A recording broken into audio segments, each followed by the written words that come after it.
Yo, I ain't gonna lie, that was a golden time in terms of just entertainment, strictly entertainment for Kodansha, if you think about it. We have 4 Nights of the Apocalypse, or we had 7 Deadly Sins, and we have Fairy Tail. That Fairy Tail, even with all its problems, when Fairy Tail was good, Fairy Tail was good. Like when Igneel came back and all that stuff, that was fire. There was so many times where Fairy Tail was like, yo, this is like 9 out of 10, 10 out of 10. And then Mashima, a few chapters later, be like, yo, but what if we do like some 2 out of 10 material just right here? But Fairy Tail was awesome. 7 Deadly Sins was awesome. Like, yo, we had such a great era, a couple of different great eras with Kodansha. Not only, you know, because we talk about Shonen Jump so much over here. Like, Kodansha has some, a couple of good runs, bro. Let's not forget that those were in Weekly Shonen Magazine. But we have Fairy Tail, 7 Deadly Sins, and Attack on Titan, which is also a Kodansha run. I remember there was one year. Still moving on, still moving on. This is for my day ones. This is for my day ones. Come on. Where 7 Deadly Sins almost beat One Piece. Back when One Piece was #1 every single time on the top selling manga of the year. I remember there was one time where 7 Deadly Sins almost beat them. There was one time where Attack on Titan almost beat it. Like, there was a few different times where, you know, this little run that Kodansha had almost took the crown. But, you know, at the end of the day, it's that One Piece greatness. Oda was like, nah, fam, not happening. But yo, there was an illustrious run that Kodansha had. I'm gonna throw the argument that was probably the most successful run combined that Kodansha has ever seen. Mind you, Attack on Titan is at over 100 million sales. Fairy Tail, I think, is probably like 50, 70 million. I might be, I'm pretty sure it's like 50, 70 million. Like, Fairy Tail sold a lot. 7 Deadly Sins is around there, that ballpark as well. Like, that was an infamous run for Kodansha. You know, they had it for a bit, and then one by one, you know, series got to end, and unfortunately, they're not as good as Shueisha and Jump in them at, you know, picking up some, you know, bangers. Although, to be fair, in recent times, Jump has been struggling in that aspect as well. Like, yo, people are trying to really go hardcore for Kagurabachi. Let's see what happens with that. I ain't gonna lie, Kagurabachi, I don't know, like, a part of me feels like, okay, this is so manufactured, this hype is not real, this is all bot driven. Then a part of me feels like, because I look at the conversations and I'm like, well, there's some people that think it's a massive joke and don't care for it, and there's some people that really like it and think it has all the potential in the world. So I don't know what to make of Kagurabachi. Like, I feel like it started off with like some folks hype just to get it going, with maybe like, you know, because in case you don't know, a lot of memes are paid for. Like, I don't know if you know this, but memes be paid for in order to promote something. So it could very well be that the higher ups at Shueisha or Viz, Shonen Jump, whoever the case may be like, yo, let's pay these meme accounts to make some poppin' memes and see what happens. And it worked. And it got everybody talking about Kagurabachi. Kagurabachi is now, I think, like the number 5 or number 4 of the top most viewed or most read manga on Manga Plus. So it could very well be that it started off manufactured, and along the way, some people actually got on board. Because if you think about it, it is a strategic thing to do. Let's break this down. If you don't know about Kagurabachi, it's the newest manga and Weekly Shonen Jump. It's about this dude that his pops was a swordsmith. You know, he would like forge swords and whatnot. At some given point in between a 3-year time skip, his pops got killed by some Yakuza, and he's on a quest of revenge. And if you really break it down, one of the things is that Boruto is massively loved at this point with the time skip in the West. There's a big cult fan base for Boruto at this point. You know, I know there's people that hate on it, all that stuff, yeah, but there's a lot of people that really like it. There's a lot of people that secretly like it. They'd be like, no, I don't like Boruto, and then behind the scenes say, oh my god, this time skip is so good. But if you look at Kagurabachi, his design, his feel and whatnot, it feels very, and that's not homie's name, the main character of Kagurabachi. I think, what is it? Oh my god, I was gonna say it's Ocho Cinco. No, what's homie's name? Fuck, Chihiro, Chihiro, I don't know. But homie pretty much is very reminiscent of Boruto. He comes back after a 3-year time skip with a scar on his face and a way more serious look, and he's out for vengeance. Very, like, if you piece it all together, it feels very designed and carefully crafted to get maybe the feel of Boruto time skip without the baggage of it being a spin-off of Naruto and being a sequel of Boruto. It gives a lot of those elements. Even think about it, a father that's removed from the story after the 3-year time skip, ring a bell? So it almost feels like a scientific creation of, well, what if we take some of the elements that people love about the Boruto time skip stuff and make a manga fresh and jump, and then put some money behind some memes to get it popping, to make people think that it's organically growing in popularity, when in fact it's false. It's not real hype, it's bot driven.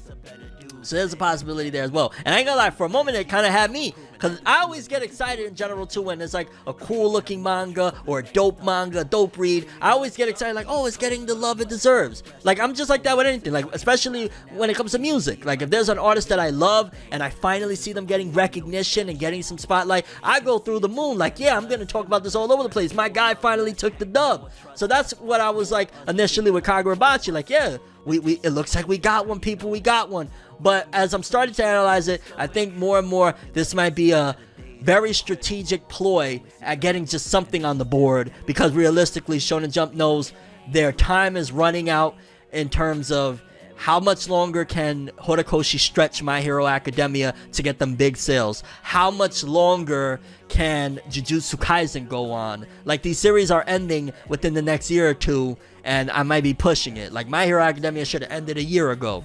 Jujutsu Kaisen, it's looking like it's ending sooner than later. One Piece, I don't think Oda knows when that shit is going to end, but it's supposedly ending too. It's supposedly on its final saga. Black Clover just got removed.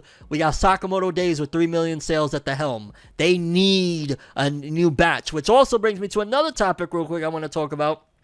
And that's the fact that I cover the numbers every week. I've been covering the numbers every week for years on manga sales. And I can tell you wholeheartedly that COVID pandemic massive surge of fans of manga is done. That is dead.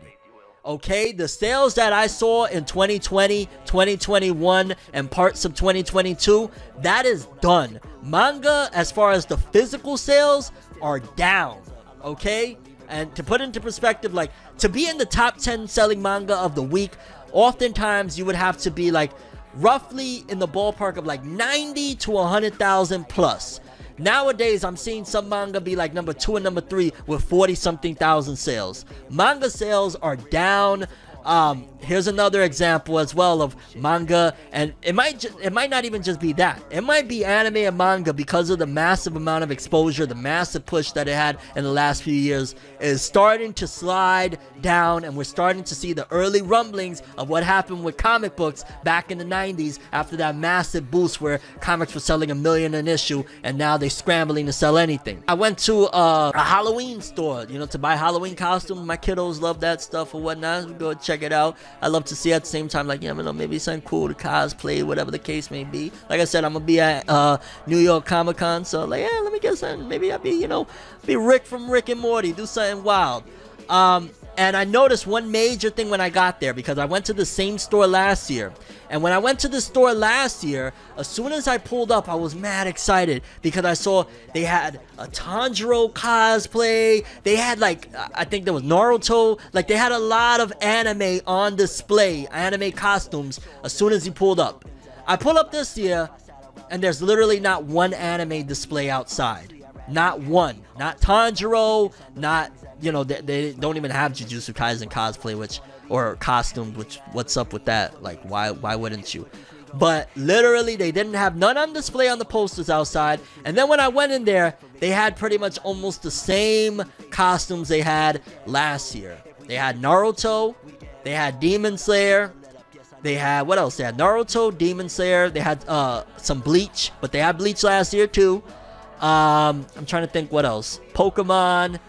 Not much, nothing new, and not a big variety, which also tells me more that, again, so manga sales in Japan are down. Over here, it's not being pushed on the forefront. And there, when I went to FYE maybe a month back, I noticed the figurine display that they have of anime figures has been chopped in half. Now there's only about half the figures that used to be there when you go to FYE. Another example of, again, I think we're in the beginning stages of anime is going to, I don't know if it'll head into dormancy, but it's definitely one of those things of, like, look at this, right? And shout outs to Oprah. And I know you're probably like, how the fuck you go from anime to Oprah? What are you doing, Tim? What are you doing? Let me cook. I remember In the Club. One of the biggest things about In the Club, you know, people loved In the Club so much. I'm talking about the song by 50 Cent. You could find me in the club, bottles full of bub. You know, that record right there, right? Huge record. And I remember one of the big things people always said is, like, the moment Oprah listened to it, it was over. You know, the moment it went mainstream, it was over. Oprah's listening to it, it's done. And I feel like it's the same scenario that has happened with anime and manga at this point, where not necessarily Oprah herself was into anime, but I think it hit a point where maybe elderly people, people that people deem corny, whatever the case may be, were starting to get so into anime that I think it's starting to get, if I'm being blunt, anime is getting, as far as like mainstream goes, played out. I think anime is legit getting played out for people. Mind you, me, I'm gonna be in, like, I didn't lie when I said it's anime and manga for life. I may get tired of it sometimes. I may go on a rant of like, I'd rather die than talk about anime ever again. But it's always gonna go back to anime. I got ForneverWorld tatted on my arm. I got a tat of Morgiana from Magi. I got a tat of Toka from Tokyo Ghoul. Like, it's anime for life for me. But the mainstream, the masses that were, especially during the pandemic, they were getting hardcore into manga. It was selling, people were buying boxes like crazy because they were bored in the crib. That is done. Those fans, those fly-by-night guys that they were just bored, they're gone. They don't care no more. So now is, where do we go from here? And I ain't mad at it either. I'm gonna be honest with you, I ain't mad at it. I've seen a lot of negative ever since anime has blown up. Ever since manga has blown up, I've seen a lot of negative stuff come from it. We've started to see the remnants of censorship, which I'm gonna keep it real. Sometimes censorship is needed, especially some of the stuff that comes from Japan. And not only Japan, but we're talking anime, manga here. Some of the stuff that comes from Japan be disgusting. Like, let's be clear, like, a manga that just ended, and I'm gonna keep it real, and I never say this about any series, but I'm happy it ended. I'm gonna keep it all the way real, was Kentaro Yabuki's, what is that shit called? Hold on. It's from the dude that did To Love Ru. Ayakashi Triangle. I'm glad that nasty manga is over. I'm gonna keep it real. And I know there's some people that they like it, whatever. That shit is nasty, bro. When I saw, like, a year or two ago, some of the panels and some of the stuff they were trying to portray on that, I knew that manga is disgusting and keep it away from me. And when stuff like that makes its way over here, yeah, that's where sometimes censorship is needed. Nobody needs to see the nastiness that was being portrayed in those pages of Ayakashi Triangle and various other stories that they try to sprinkle some of the nastiness into that goes undetected or whatnot. You need censorship sometimes. I know people don't want to hear that. I know, like, no, but I want the story in its essence. Not that the story in its essence is sprinkled in with stuff that's meant to corrupt your mind